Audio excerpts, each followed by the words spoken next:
ขอเจริญพรสวัสดีสบายดียมพ่อยมแม่พี่ๆทุกท่านทุกคนที่กำลังติดตามYouTube หลวงพี่นะอันนี้ก็คือตอนนี้หลวงพี่รอขึ้นเรือแต่ว่าบังเอิญเรือมันจะเลทนิดนึงนะประมาณ20 นาทีก็เลยถ่ายคลิปอันนี้ก็เป็นยมแม่ที่หลวงพี่เคยเว้าในคลิปว่ายมแม่มาแต่ขอนแก่น8 แม่เพิ่นมาเที่ยวลาวมาเฮ็ดบุญมาร่วมงานพระป่าสามัคคีที่เมืองไวเก่าตอนนี้คือเมืองไวเก่าเนาะเมืองไวใหม่เข้าไปอันนี้คือท่าเรือหน้าท่าเรือหน้าบ้านของเมืองไวใหม่ส่วนเมืองไวเก่าเนี่ยกำลังจะเดินทางไปอันนี้ก็คือแนะนำตัวเองซะสวัสดีค่ะสวัสดีอีหยังภาษาลาวสวัสดีเจ้าเสีย สบายดีเจ้าสบายดีเจ้ามาจากเมืองไทยค่ะมาเที่ยวเมืองง่อยค่ะ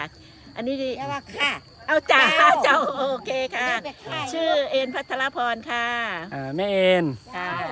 เจ้าแม่ลำไพค่ะสบายดีแม่จะว่าเป็นยังเนาะแม่บำเพ็ญมาจากเมืองไทยขอนแก่นไทยลาวป่ะมาเที่ยวลาว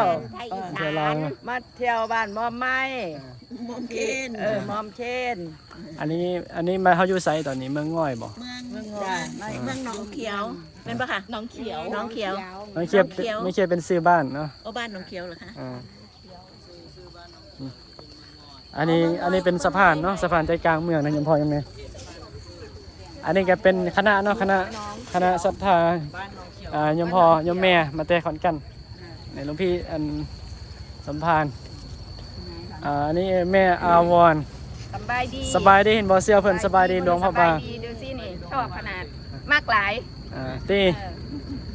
มากหลายเดี๋ยวมอมที่สัมภาษณ์ถามความรู้สึกยมแม่มาแต่ไทยเนาะนอนรับบ่เมื่อคืนนี่รับดีโผล่กำลังฝันว่าสิเอาตัวเลขมาได้เลยรับดีหลายอากาศเป็นยังไงแม่เมื่อคืนนี่สดชื่นดีอากาศดีเนาะหายใจก็สะดวกแต่ว่าเมื่อวานนี่ฝนตกอยู่ฝนตกหน่อยตื่นเช้ามานี่คิดว่าฝนตกที่จริงเป็นหมอกนะปล่อยอะไรนะเป็นหมอกอันนี้ก็เป็นแม่แดงเนาะแม่แดงอัคระเป็นกุลีวันนี้เป็นกุลีนี่เนาะนี่จะทริปนี้ยากเลยอย่าพออย่าแม่งบ่สังเกตเลยอันนี้คลองนะ8 คนไง8 คนแต่ว่าคลองนะป้ากุลีจะไปเมืองเลยรอเรือมารับเนาะอีก3 นาทีเปลี่ยนมาแล้วป่ะอีก20 นาทีเนาะหลวงพี่ขออนุญาตพูดภาษาไทยก่อนพยายามจะเว้าภาษาไทยนะพยายามจะคุยสนทนาเป็นภาษาไทยขอบอกน้ำแดงว่าทริปนี้สนุกนั่งรถไฟแล้วก็นั่งรถตู้แล้วก็ลงเรือ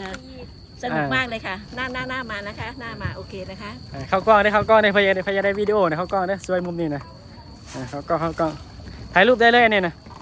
สามารถถ่ายรูปได้เลยนะเข้ากล้องแดงนะแดง1 2ไม่แดงเข้ามาไหมถ่ายรูปไม่แดงเข้ามาถ่ายรูปแป๊บเดียว1 2สบายดีโอเคเอาแม่ลำไส้ถ่ายแม่ลำไส้ไหมเข้ามาตรงนี้อันนี้ของเราไม่ใช่ใช่ไหมมาแกก็รออีกประมาณ20 นาทีเรือมาถึงก็เลยถือโอกาสนี้ใส่โอกาสให้เป็นประโยชน์คนวะเดี๋ยวจะไปกินกาแฟนานแล้วเนี่ยเอาถ่ายแม่ถ่ายได้แล้ว1 2โอเคได้แล้วลำนี้อันนี้ก็เป็นเรือโดยสารเนาะผู้โดยสารเรือเพิ่นมารับผู้โดยสารใช่ของเมื่อวานปะติอันนี้เดี๋ยวหลวงพี่เคยถ่ายเมื่อวานนี่เนาะหลวงพี่ขึ้นไปถ่ายรูปไปถ่ายวิดีโอเดี๋ยวหลวงพี่ถ่ายที่บอกว่าสะพานนี่เป็นใจกลางเมืองระวัง2 หมู่บ้านเนาะหมู่บ้านนึงอันนี้จะเป็นหมู่บ้านนึงคนละฝั่งของสะพานเลยแม่นบ่เรือมารับภาพบ่แม่นบ่พ่อลำนี้แหละจำได้อยู่จำได้อยู่เนาะโอเคเรือมาถึงแล้วก็ต้อง คนคลองได้ป่ะนี่นะ เดี๋ยวค่ะ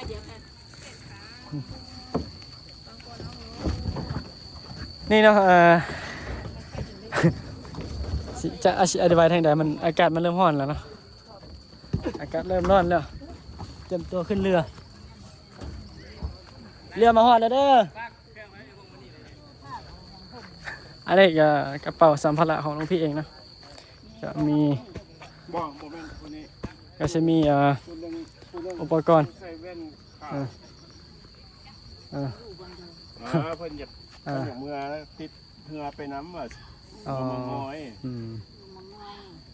ผู้เดียวดอกไม่ว่านี่น้ำมันบ่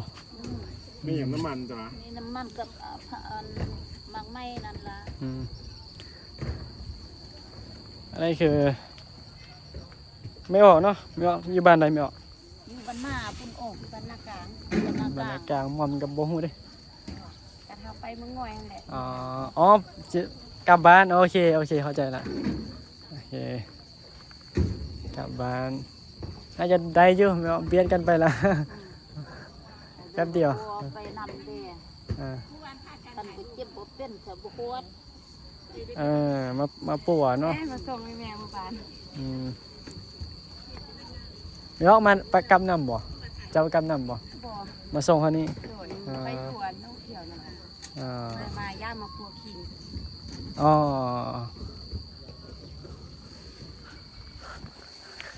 อันนี้เนาะอีกขณะหนึ่งไปกินกาแฟแอมแซมไปดิ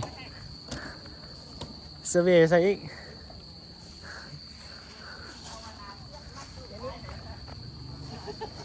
อากาศดีเด้ยังพอยังไงตอนเช้านี่คันถ้าผู้ใดเนาะท่านใดรู้จักก็อาจจะรู้สึกได้เนาะบรรยากาศในเมืองงอยน้องเขียวส้มสื่อเนาะน้องเขียวเพิ่นได้บ่น้ำก็เขียวเนาะเขียวนี่พี่อยู่ท่าเรือได้อยู่มอยไหมเดี๋ยวสิพาไปเบิ่งอีกคณะหนึ่งเนาะอันนี้คือต้นขนุนบ่ไม่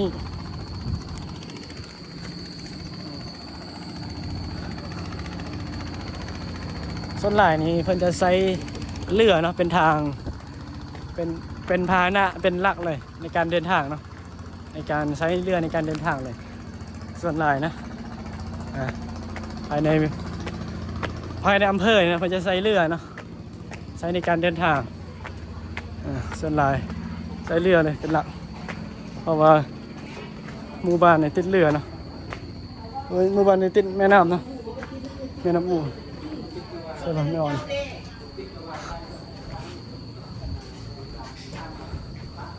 นี่แม่เพิ่นสั่งกาแฟเนาะ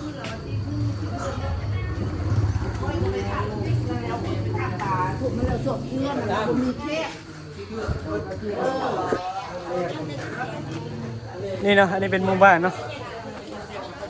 บ้านน้องเขียวเห็นบอกขนาดติดหมู่บ้านอันนี้8 โมงแล้วยังมี2-3 โมงเลยนี่มีหมอกอยู่ยังพอยังไงอันนี้ท่าเรือเนาะแต่จะมีร้านกาแฟอันนี้เป็นยมแม่เนาะมากินกาแฟกันได้เรือมาแล้วเด้อเรือมาถึงแล้วเดี๋ยวถือลงไปกินในเรือก็ได้นี่ร้านกาแฟเนาะ